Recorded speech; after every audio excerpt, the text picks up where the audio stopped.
হযরতে আব্বাস রাদিয়াল্লাহু আনহু আল্লাহর নবীর চাচা, নবীর সাথে কথা বলতেন, আদবের সাথে কথা বলতেন, আদবের সাথে বসতেন। সাহাবায়ে কেরাম রাদিয়াল্লাহু আনহুম জিজ্ঞেস করলেন, আপনি নবীর চাচা, নবীর সাথে যখন বসেন এত সুন্দর আদবের সাথে বসেন, আদবের সাথে কথা বলেন। হযরতে আব্বাস রাদিয়াল্লাহু আনহু বলেন, হুয়া আকবারু মিন্নি ওয়া আনা সিন্নুন মিনহু, আমি তার চেয়ে বয়সে বড়, কিন্তু ঈমান আমলের দিক থেকে সবকিছু চেয়ে রাসূল সাল্লাল্লাহু আলাইহি ওয়াসাল্লাম তিনি আমার চেয়ে অনেক বড়। এই জন্য নবীর সাথে বসি, আদবের সাথে বসি, নবীর সাথে কথা বলি তো আদবের সাথে কথা বলি। ভাইরা আমার, সাহাবায়ে কেরাম রাদিয়াল্লাহু আনহুম আল্লাহর নবীকে কেমন ভালোবাসতেন, কেমন মুহাব্বত করতেন, কেমন ভালোবাসতেন। হুদাইবিয়া যুদ্ধের সময় কাফের মুশরিকদের থেকে একজনকে পাঠানো হয়, দূত হিসাবে পাঠানো হয়। দেখবা মুহাম্মদ এবং তার সাহাবায়ে কেরাম তারা কি করে, অবলোকন করবা। সেই ব্যক্তি সেখানে যাওয়ার পর যখন সেখান থেকে আসার পরে সংবাদ দেয়, ওরে আমার সাথীরা তোমরা শুনিয়া লও, পৃথিবীর যত রাজা বাদশাদের দরবারে গেলাম, কত রোমের দরবারে গেলাম, পারস্যের দরবারে গেলাম, কত বড় বড় সুপার পাওয়ারদের দরবারে গেলাম, কিন্তু মুহাম্মদের মতন এমন কোন দরবার পৃথিবীর মধ্যে কোথাও পাই নাই। কেমন দরবার! মুহাম্মদ এর প্রতি তার সাহাবায়ে কেরাম তাদের যেই ভালোবাসা, যেই মুহাম্মদ, যেই প্রেম, যেই ভালোবাসা, পৃথিবীর যত রাজা বাদশা আছে ওই রাজা বাদশাদের জনগণ এবং তার প্রজারা সেই রাজা বাদশার প্রতি সেই পরিমাণ ভালোবাসা নাই, যেই পরিমাণ ভালোবাসা সাহাবায়ে কেরামদের ভালোবাসা, যেই পরিমাণ ভালোবাসা নবীর প্রতি আছে। ভাইরা আমার, শুধুই তাই নয়, উহুদের যুদ্ধের সময় সাহাবায়ে কেরাম রাদিয়াল্লাহু আনহুম আল্লাহর নবী সাল্লাল্লাহু আলাইহি ওয়াসাল্লামের দিকে যখন তীর এবং বল্লম চলে আসছে, তীর এবং বল্লমের আগান যখন আল্লাহর নবীর দিকে দিয়ে আসছে, সাহাবায়ে কেরাম রাদিয়াল্লাহু আনহুম আল্লাহর নবীকে চতুর্দিক থেকে ঘিরিয়া ধরছেন। হযরতে তালহা রাদিয়াল্লাহু আনহু নিজের বুকটা রাসূলের বুকের সাথে লাগাইছেন, পিঠটা শত্রুদের দিকে দিয়ে দেয়, তীর এবং বল্লমের আঘাতগুলা হযরতে তালহা রাদিয়াল্লাহু আনহু পিঠের মধ্যে বিদ্ধ হয়। সিরাতের কিতাবের মধ্যে লেখে, যুদ্ধের ময়দান শেষ হওয়ার পর দেখা যায় হযরতে তালহা রাদিয়াল্লাহু আনহুর পিঠে একটা দুইটা নয়, ৮০টার চেয়েও বেশি তীর এবং বল্লমের আঘাত। এই যে সংবাদটা পৌঁছে গেছে, রাসূল তিনি শহীদ হইলেন, সংবাদ পৌঁছে যায়, শয়তান মানুষের কাছে সংবাদটা পৌঁছে দেয়, কুতিলা মুহাম্মদ, কুতিলা মুহাম্মদ। যখন এই সংবাদটা পৌঁছে যায়, নবী সাল্লাল্লাহু আলাইহি ওয়াসাল্লাম শহীদ হইলেন। মদিনার সাহাবায়ে কেরাম, মদিনার সাহাবিয়া মহিলা তারা দৌড়িয়া মদিনা থেকে বের হয়ে আসছে। মদিনার একজন সাহাবিয়া মহিলা জিজ্ঞেস করতেছে, ভাই নবীর কি অবস্থা? সেই সাহাবী বলেন, যুদ্ধের ময়দানে তোমার বাবা শহীদ হয়ে গিয়েছেন। মহিলা বলতেছে, আমার বাবা শহীদ হয়েছেন, এতে কোনো আফসোস নাই, কোনো টেনশন নাই, কিন্তু আমার নবীর কি অবস্থা? আমার নবী তিনি সুস্থ আছেননি, তিনি সালেম সুস্থ আছেননি। আবার বলতেছে, যুদ্ধের ময়দানে তোমার স্বামী শহীদ হয়ে যায়।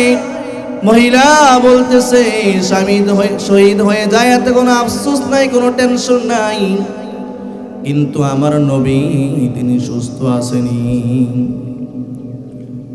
আবার সেই লোকটা বলতেছে যুদ্ধের ময়দানে তোমার সন্তান শহীদ হয়েছে। সেই মহিলা বলে আমার বাবা শহীদ হয়েছেন, এতে কোনো টেনশন নাই, কোনো চিন্তা নাই। আমার স্বামী শহীদ হয়ে গেছেন, এতে কোনো আমার আফসোস নাই, কোনো চিন্তা টেনশন নাই। আমার সন্তান শহীদ হয়, এতে কোনো টেনশন নাই, কোনো চিন্তা নাই, কোনো আফসোস নাই, কিন্তু আমার নবী সুস্থ আসেনি। বলল হে আল্লাহর রাসূল তিনি সুস্থ আছেন। তখন সেই মহিলা বলল আলহামদুলিল্লাহ। তাহলে সাহাবায়ে কেরাম রাদিয়াল্লাহু আনহুম আল্লাহর নবীকে নিজের সন্তানের চেয়েও বেশি ভালোবাসতেন, নিজের স্বামীর চেয়েও বেশি ভালোবাসতেন, নিজের স্ত্রীর চেয়েও বেশি ভালোবাসতেন, এমনকি নিজের জানের চেয়েও বেশি আল্লাহর নবীকে সাহাবায়ে কেরাম রাদিয়াল্লাহু আনহুম ভালোবাসতেন। একবার হযরতে জনাবে রাসূলুল্লাহ সাল্লাল্লাহু আলাইহি ওয়াসাল্লাম ওই যে বলতেছিলাম পত্তলিকদের মধ্য থেকে একজন ব্যক্তি চলে আসছে। সে গিয়া সংবাদ দেয় মুহাম্মাদের দরবারের মতো পৃথিবীর মধ্যে এমন কোনো দরবার নেই। মুহাম্মাদের দরবারে কেন এমন কোনো দরবার নাই। বলল মুহাম্মদ যখন ওযু করে, ওযু করার পর ওযুর পানিগুলো অবশিষ্ট যেই পানিগুলো থাকে, সেই পানিগুলো সাহাবায়ে কেরাম নেওয়ার জন্য কেমন যেন লড়াই শুরু হয়ে যায়। কার আগে কে পানি গ্রহণ করবেন, কার আগে কে পানি গ্রহণ করবেন এবং সেই পানি পান করবেন এবং বরকত অর্জন করবেন। শুধু তাই নয়, মুহাম্মদ যখন থুতু ফেলে সেই থুতু মাটিতে পড়তে দেয় না। সেই থুতুটা নেওয়ার জন্য সাহাবায়ে কেরাম কেমন যেন কারাকারি করেন, কার আগে কে থুতু নিবে, নেওয়ার পর শরীরের মধ্যে মাখবে। কারণ হলো আপনার আমার নবীর থুতু মুবারক মেশকে আম্বরের মতো ঘ্রাণ। ভাইরা আমার, শুধু তাই নয়, একবার জনাবে রাসূলুল্লাহ সাল্লাল্লাহু আলাইহি ওয়াসাল্লাম তিনি একবার সিঙ্গা লাগালেন। লাগানোর পর যেই পরিমাণ রক্তগুলো অবশিষ্ট হইল, সেই পরিমাণ রক্তগুলো হযরতে আব্দুল্লাহ ইবনে জুবাইর রাদিয়াল্লাহু আনহুকে বলেন, ওরে আব্দুল্লাহ, এই যে রক্তগুলো আছে এই রক্তগুলো তুমি মাটির ভিতরে তুমি দাফন করে দাও। হযরতে আব্দুল্লাহ ইবনে জুবাইর রাদিয়াল্লাহু আনহু কিছুক্ষণ পরে চলে আসেন। আসার পর নবী বলেন, আরে আব্দুল্লাহ, তোমাকে যেই পরিমাণ রক্তগুলো দিলাম তুমি সেই রক্তগুলো কি করলা? হযরতে আব্দুল্লাহ ইবনে জুবাইর বলেন, ওগো আল্লাহর নবী, যেই পরিমাণ রক্তগুলো আপনি আমাকে দিলেন ওই রক্তগুলো মাটির ভিতরে দাফন করার মতো সেই দুঃসাহস আমি আব্দুল্লাহর নাই। আপনি যে রক্তগুলো দিলেন সেই রক্তগুলো আমি আব্দুল্লাহ রক্তগুলো খেয়ে ফেললাম। কারণ আপনার আমার নবীর রক্ত কি ছিল? পবিত্র। জনাবে রাসূলুল্লাহ সাল্লাল্লাহু আলাইহি ওয়াসাল্লাম বলেন, ওরে আব্দুল্লাহ, লান তামাসসাকান নার, শুনিয়া লও, আমি নবীজির রক্ত যার শরীরের মধ্যে প্রবেশ হয়, আমি নবীজির রক্ত যার পেটের মধ্যে ঢুকিয়া গেছে, ওই ব্যক্তির জন্য জাহান্নামের আগুন হারাম হয়ে যায়। সুবহানাল্লাহ। ভাইরা আমার, সাহাবায়ে কেরাম রাদিয়াল্লাহু আনহুম আল্লাহর নবীকে কেমন ভালোবাসতেন, নিজের জানের চেয়ে নিজের জীবনের চেয়ে বেশি ভালোবাসতেন। একবার নবীজি সাল্লাল্লাহু আলাইহি ওয়াসাল্লাম তিনি একবার যুদ্ধের ময়দানের জন্য নাম লেখাচ্ছেন।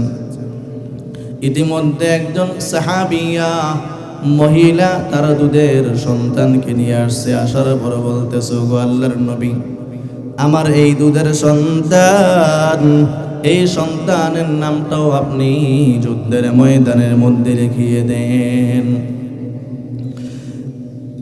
কারণ হলো কিছুদিন পূর্বে আমার স্বামী মারা যায়, আমার বড় কোনো সন্তান নাই, যে যুদ্ধের ময়দানের জন্য নাম লেখাইয়া দিব। ওগো নবী গো, আমার এই সন্তানকে আপনি যুদ্ধের ময়দানের জন্য কবুল করে নেন। এই দুধের সন্তান সেই যুদ্ধের ময়দানে গিয়ে কি করবে?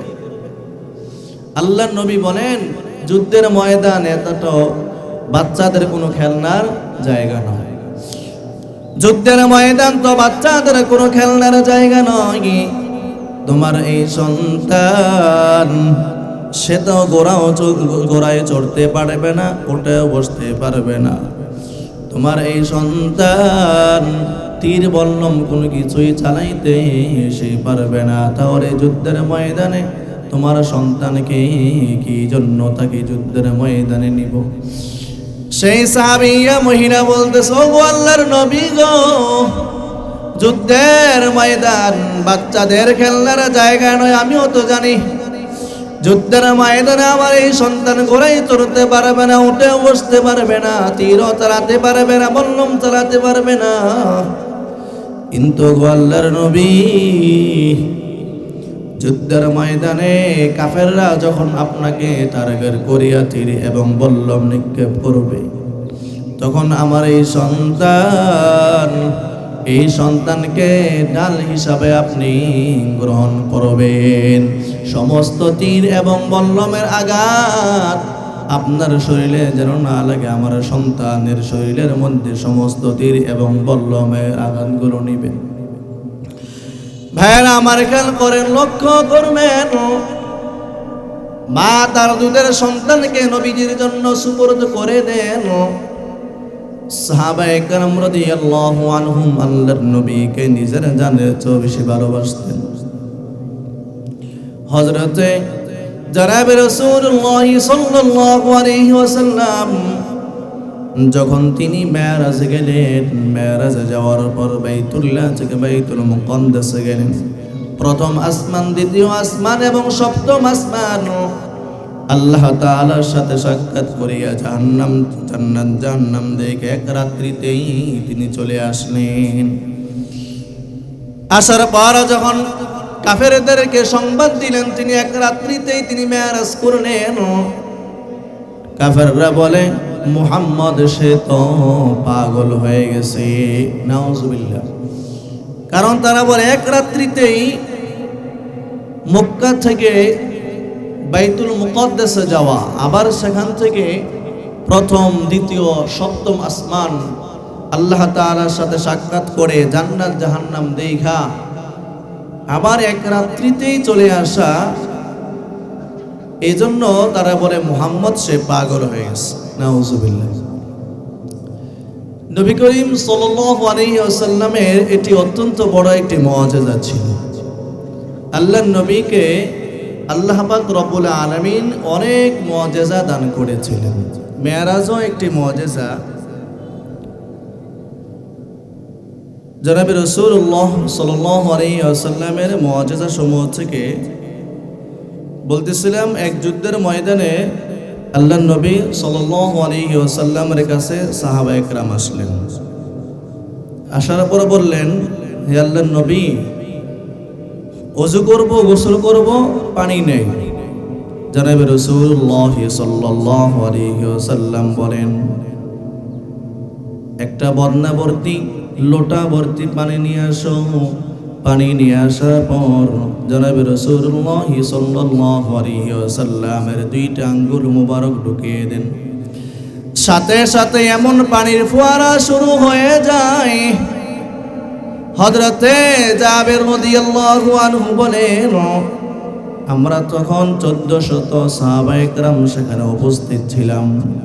সকলের ওযু এবং গোসলের জন্য যথেষ্ট হয়ে যায়। সাহাবায়ে কেরাম রাদিয়াল্লাহু আনহুম আল্লাহর নবীকে কেমন ভালোবাসতেন। হযরতে আবু বকর রাদিয়াল্লাহু তাআলা আনহু আল্লাহর নবী যখন মেরাজ করে আসলেন, ওই মেরাজ করে আসার পর যখন কাফেরদেরকে বলা হলো মেরাজ করে আসলাম, কাফেররা বলতেছে মুহাম্মদ পাগল হয়ে গিয়েছে, এক রাত্রিতেই জান্নাত জাহান্নাম দেখা এক রাত্রিতেই বাইতুল্লাহ থেকে বাইতুল মুকাদ্দাস যায়, আবার প্রথম আসমান সপ্তম আসমান ভ্রমণ করে চলে আসে। এই সংবাদটা হযরত আবু বকর সিদ্দিক রাদিয়াল্লাহু আনহুর কাছে পাঠায়। হযরতে আবু বকর সিদ্দিক রাদিয়াল্লাহু আনহু বলেন, যদি মুহাম্মদ বলে থাকে মুহাম্মদ মেরাজ করেছেন, তাহলে আমি আবু বকর 100 থেকে 100 গ্যারান্টি দিলাম আল্লাহর রাসূলের কথা সত্য, তিনি মেরাজ করলেন। তখন তার নাম হয়ে যায় আবু বকর সিদ্দিক। হযরতে আবু বকর সিদ্দিক রাদিয়াল্লাহু আনহু আল্লাহর নবীকে কেমন ভালোবাসতেন, কেমন মুহাব্বত করতেন। জনাবে রাসূলুল্লাহ সাল্লাল্লাহু আলাইহি ওয়াসাল্লাম তিনি বলেন, তাবুকের যুদ্ধে আল্লাহর নবী তিনি এলান করে দেন, যার যা সমর্থ অনুযায়ী তোমরা তাবুকের যুদ্ধে অংশগ্রহণ করো, দান করবা। হযরতে আবু বকর সিদ্দিক রাদিয়াল্লাহু আনহু তিনি তার ঘরে যা কিছু আছে সব কিছু নিয়ে আসলেন। আসার পর আল্লাহর নবী বলেন, হে আবু বকর তুমি ঘরে কি রেখে আসছো? হযরতে আবু বকর সিদ্দিক রাদিয়াল্লাহু আনহু বলেন, ওগো আল্লাহর নবী, আমার ঘরে আল্লাহ এবং তার রাসূলকে রেখে আসছি, অর্থাৎ আমার কাছে যা আছে আমার সামর্থ্য অনুযায়ী আমি সব কিছুই আল্লাহর রাস্তায় দান করে দিলাম। ভাইরা আমার, হযরতে আবু বকর সিদ্দিক রাদিয়াল্লাহু আনহু আল্লাহর নবীকে কেমন ভালোবাসতেন, কেমন মুহাব্বত করতেন। জনাবে রাসূলুল্লাহ সাল্লাল্লাহু আলাইহি ওয়াসাল্লাম হযরতে আবু বকর সিদ্দিক রাদিয়াল্লাহু আনহুকে বলেন, হে আবু বকর, আল্লাহ তাআলা ফয়সালা করলেন, আল্লাহ তাআলা নির্দেশ দিলেন মক্কা থেকে মদিনার মধ্যে আমি হিজরত করব, তবে আমার সঙ্গের সাথী হইবে তুমি আবু বকর। জনাবে রাসূলুল্লাহ সাল্লাল্লাহু আলাইহি ওয়াসাল্লাম এই কথা বলার পর 6 মাস পার হয়ে যায়। এরপর একদিন রাত্রিবেলা হযরতে আবু বকর সিদ্দিক রাদিয়াল্লাহু আনহুর দরজার কাছে আয়েশা তিনি কড়া নাড়লেন। সাথে সাথে হযরতে আবু বকর সিদ্দিক রাদিয়াল্লাহু আনহু দরজা খুললেন। আল্লাহর নবী বলেন, ওরে আবু বকর, একজন মানুষ ঘুমিয়ে থাকলে দরজা খুলতে একটু দেরি হয়, কথা ঠিক কিনা? অনেক সময় একজন মানুষ যদি আমাদেরকে ডাকে, খেয়াল করি আমাদেরকে কে ডাকছে, একটু খেয়াল করি কে হতে পারে। জিজ্ঞেস করার পর পরিচয় নেওয়ার পর আমরা দরজা খুলে দেই। কিন্তু আল্লাহর রাসূল দরজা টোকা দেওয়ার সাথে সাথে হযরতে আবু বকর সিদ্দিক রাদিয়াল্লাহু আনহু পরিচয় জিজ্ঞেস করেন নাই, সাথে সাথে দরজা খুললেন। আল্লাহর নবী বলেন, হে আবু বকর, তুমি কি আজকে ঘুমাও না? হযরতে আবু বকর সিদ্দিক রাদিয়াল্লাহু আনহু বলেন, ওগো আল্লাহর নবী, আপনি যখন বললেন মক্কা থেকে মদিনায় আপনি হিজরত করবেন, আপনার সাথের সাথী সঙ্গী হব আমি আবু বকর, তখন থেকে নিয়ে আজকে 6 মাস হয়ে যায়। ওগো আল্লাহর নবী, আমার পিঠে আমি বিছানার মধ্যে লাগাই নাই, কারণ কোন মাস আপনি হিজরত করবেন, কখন হিজরত করবেন, রাত্রিবেলা হিজরত করবেন নাকি দিনের বেলা হিজরত করবেন, সেই কথা তো বলেন নাই। এখন আমি আবু বকর যদি ঘুমিয়ে যাই, আপনি আইসা বারবার ডাকাডাকি করবেন, আপনার কষ্ট হবে, আমি আবু বকর সহ্য করতে পারবো না। এই জন্য 6 মাস হয়ে যায় আমি আবু বকরের পিঠটা বিছানার মধ্যে লাগাই নাই। সুবহানাল্লাহ। সাহাবায়ে কেরাম রাদিয়াল্লাহু আনহুম আল্লাহর নবীকে কেমন ভালোবাসতেন। গারে সৌরের মধ্যে আল্লাহর নবী সাল্লাল্লাহু আলাইহি ওয়াসাল্লাম এর সাথে ছিলেন হযরতে আবু বকর সিদ্দিক রাদিয়াল্লাহু আনহু। ভিতরে যতগুলো ছিদ্র আছে সবগুলো ছিদ্র তিনি বন্ধ করলেন। যা কিছু তিনি পাইলেন, কাপড়ের টুকরা পাইলেন, যা কিছুই পাইলেন, ছিদ্রগুলো বন্ধ করলেন। একটা ছিদ্র আছে, সেই ছিদ্রটা তিনি বন্ধ করতে পারেন নাই, বন্ধ করবার মতো কোনো কিছুই নেই। হযরতে আবু বকর সিদ্দিক রাদিয়াল্লাহু আনহু তার নিজের পাওটা সেই ছিদ্রের মধ্যে দিয়ে দেয়। আল্লাহর নবী সাল্লাল্লাহু আলাইহি ওয়াসাল্লাম হযরত আবু বকর রানে ঘুমাইলেন, মাথা দিয়ে তিনি ঘুমাইলেন। ইতিমধ্যে একটা সাপ আইসা হযরত আবু বকর সিদ্দিক রাদিয়াল্লাহু আনহুর পায়ের মধ্যে দংশন করলেন। হযরত আবু বকর সিদ্দিক রাদিয়াল্লাহু আনহুর চোখ বেয়ে বেয়ে পানি পড়ে যায়। আল্লাহর নবীর চেহারা মুবারকের মধ্যে পানি পড়ে যায়। আল্লাহর নবী সাল্লাল্লাহু আলাইহি ওয়াসাল্লাম তিনি জাগ্রত হয়ে গেলেন। আল্লাহর নবী বলেন, হে আমার আবু বকর, তুমি কি জন্য কাঁদো? তোমার কি ব্যথা, কি যন্ত্রণা? হযরতে আবু বকর সিদ্দিক রাদিয়াল্লাহু আনহু বলেন, ওগো আল্লাহর নবী, আমাকে বিষাক্ত সাপ দংশন করছে, কিন্তু আমি এত কোনো কষ্ট এরকম পাই নাই যেরকম কষ্ট পাইলাম আপনি ঘুম থেকে জাগ্রত হয়ে যাওয়ার কারণে। সুবহানাল্লাহ। জনাবে রাসূলুল্লাহ সাল্লাল্লাহু আলাইহি ওয়াসাল্লাম নিজের থুতু মুবারকটা সেই জায়গার মধ্যে লাগিয়ে দিলেন, সাথে সাথেই ব্যথা ভালো হয়ে গেছে। সুবহানাল্লাহ। সাহাবায়ে কেরাম রাদিয়াল্লাহু আনহুম আল্লাহর নবীকে কেমন ভালোবাসতেন। হযরতে ওমর রাদিয়াল্লাহু আনহু কেমন আল্লাহর নবী সাল্লাল্লাহু আলাইহি ওয়াসাল্লামকে ভালোবাসতেন। একজন ইহুদি আর একজন মুনাফিক একটা জায়গা নিয়ে ঝগড়া হয়। মুনাফিক সে বলতেছে আমাদের ফয়সালা করবে, তোমাদের ইহুদিদের সরদার কাব ইবনে আশরাফ সে ফয়সালা করবে। আর ওইদিকে ইহুদি সে বলতেছে কাব ইবনে আশরাফ সে ফয়সালা করবে না, ফয়সালা করবে মুহাম্মদ।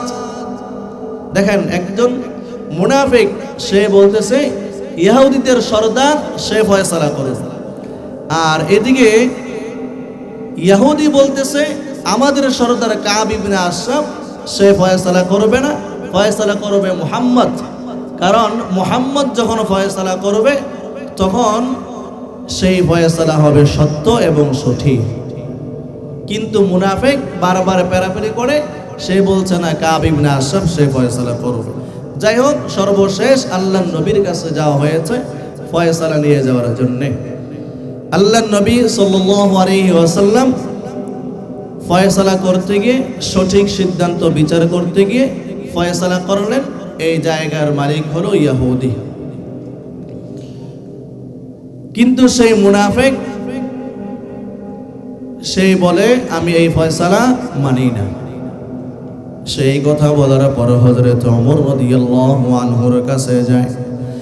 কারণ হযরত ওমর রাদিয়াল্লাহু আনহু সে ছিলেন ইহুদিদের ব্যাপারে কঠোর। সেই মুনাফিক মনে করে যদি ওমরের কাছে যাই তাহলে হয়তো ওমর সে আমার ব্যাপারে ফয়সালা করবে। যাওয়ার পর ইহুদি বলে মুহাম্মদ ফয়সালা করলেন এই জায়গার মালিক হলাম আমি। ওমর রাদিয়াল্লাহু আনহু বলেন তোমরা একটু অপেক্ষা করো, আমি ঘর থেকে আসতেছি। ঘরে যাওয়ার পর ঘর থেকে তিনি তরবারি আসলেন। আসার পর ভাই মুনাফিক ভালো করে শুনিয়ে এলো আল্লাহর নবীর ফয়সালার পর ওমরের কাছে যে ব্যক্তি ফয়সালা নিয়ে আসবে ফয়সালা করবার জন্য, তার ফয়সালা হলো আমি ওমরের কাছে তার গর্দান উড়িয়ে দেওয়া। সাহাবায়ে কেরাম রাদিয়াল্লাহু আনহুম আল্লাহর নবীকে কেমন ভালোবাসতেন। হযরতে উসমান রাদিয়াল্লাহু আনহু আল্লাহর নবী সাল্লাল্লাহু আলাইহি ওয়াসাল্লাম যুদ্ধের ময়দানের জন্য উপস্থিত সাহাবায়ে কেরাম রাদিয়াল্লাহু আনহুমদেরকে বললেন, তোমরা যার যা কিছু সামর্থ্য আছে তোমরা এই যুদ্ধের ময়দানে দান করবা। তিনি বললেন, ডান দিকে কে আছো যুদ্ধের ময়দানে দান করবা? ডান দিকে দাঁড়াইলেন হযরত উসমান রাদিয়াল্লাহু আনহু, দাঁড়িয়ে বললেন, 200 উট আল্লাহর রাস্তায় দান করলাম। জনাবে রাসূলুল্লাহ সাল্লাল্লাহু আলাইহি ওয়াসাল্লাম বলেন, ডানে উসমান দাঁড়াইলো, বামে কে আছো আল্লাহর রাস্তায় দান করবা। হযরতে উসমান রাদিয়াল্লাহু আনহু দৌড়িয়ে চলে আসলেন। বাম দিকে আসার পর বলেন, ওগো আল্লাহর নবী, আরো 200 উট আল্লাহর রাস্তায় দান করলাম। সুবহানাল্লাহ। জনাবে রাসূলুল্লাহ সাল্লাল্লাহু আলাইহি ওয়াসাল্লাম বলেন, ডানে উসমান, বামে উসমান, সামনে কে আসরে আল্লাহর রাস্তায় দান করবা। হযরত উসমান রাদিয়াল্লাহু আনহু বাম দিক থেকে দৌড়ে আসলেন। আসার পরে সামনে দাঁড়াইলেন। দাঁড়ানোর পর পরে, ওগো আল্লাহর নবী, 200 ঘোড়া আল্লাহর রাস্তায় দান করলাম। জনাবে রাসূলুল্লাহ সাল্লাল্লাহু আলাইহি ওয়াসাল্লাম বলেন, ডানে উসমান, বামে উসমান, সামনে উসমান, পিছনে কি আসরে আল্লাহর রাস্তায় দান করবা। হযরত উসমান রাদিয়াল্লাহু আনহু পিছনে চলে যান। সেখানে দাঁড়িয়ে আবার বলতেছে, ওগো আল্লাহর নবী, আরো 200 ঘোড়া আল্লাহর রাস্তায় দান করলাম। সুবহানাল্লাহ। জনাবে রাসূলুল্লাহ সাল্লাল্লাহু আলাইহি ওয়াসাল্লাম মুচকি হাসলেন। হযরত উসমান রাদিয়াল্লাহু আনহু বলেন, আল্লাহর নবীজির এই যে হাসিটা আমার কাছে অত্যন্ত পছন্দ হয়েছে। আল্লাহর নবীকে বলেন, ওগো আল্লাহর নবী, একটু অপেক্ষা করেন, আমি বাড়ির থেকে আসতেছি। সুবহানাল্লাহ। বাড়িতে যাওয়ার পর বিবিকে বলতেছে, ওগো বিবি, রুমালটা বিছাইয়া দিলাম, ঘরে যা কিছু আছে, স্বর্ণ গয়না, টাকা পয়সা যা কিছু আছে এখানে যাও, আল্লাহর রাসূলের কাছে নিয়ে যাইব। বিবি বলতেছে, কি ব্যাপার? আপনি তো অনেক বড় ব্যবসায়ী, ব্যবসায়ীদের সাথে ব্যবসা করেন, লেনদেন করেন, আজকে এমন কোনো লেনদেনওয়ালা ব্যবসায়ী পাইছেন নি যার সাথে আপনি আজকে লেনদেন করবেন? হযরতে উসমান রাদিয়াল্লাহু আনহু বলেন, আজকে এমন একজন ব্যক্তির সাথে লেনদেন হবে যেই ব্যক্তির সুপারিশ ছাড়া কোনো মানুষের হিসাব শুরু হবে না, যেই ব্যক্তির সুপারিশ ছাড়া কোনো মানুষ জান্নাতে যেতে পারবে না। আজকে এমন মানুষের সাথে লেনদেন হবে। ওগো বিবি, ঘরে যা কিছু আছে সব কিছুই দিয়া দাও। তাহলে সাহাবায়ে কেরাম রাদিয়াল্লাহু আনহুম নিজের জীবনের চেয়েও, নিজের জানের চেয়েও, নিজের ছেলে, সন্তান, বিবি, বাচ্চা, নিজের স্ত্রী, নিজের স্বামী, নিজের বাবা মা, এমনকি নিজের জানের চেয়েও আল্লাহর নবীকে সবচেয়ে বেশি ভালোবাসতেন। আর যদি আমরা নিজের জানের চেয়েও সব কিছুর চেয়ে যদি আল্লাহর নবীকে ভালো না বাসতে পারি, তাহলে আমরা কখনো পরিপূর্ণ মুমিন, কামেল পরিপূর্ণ মুমিন হতে পারবো না। যদি আমরা পরিপূর্ণ মুমিন, কামেল মুমিন হতে চাই, তাহলে সেই ক্ষেত্রে আমাদের নিজের জানের চেয়ে আল্লাহর নবীকে ভালোবাসতে হবে।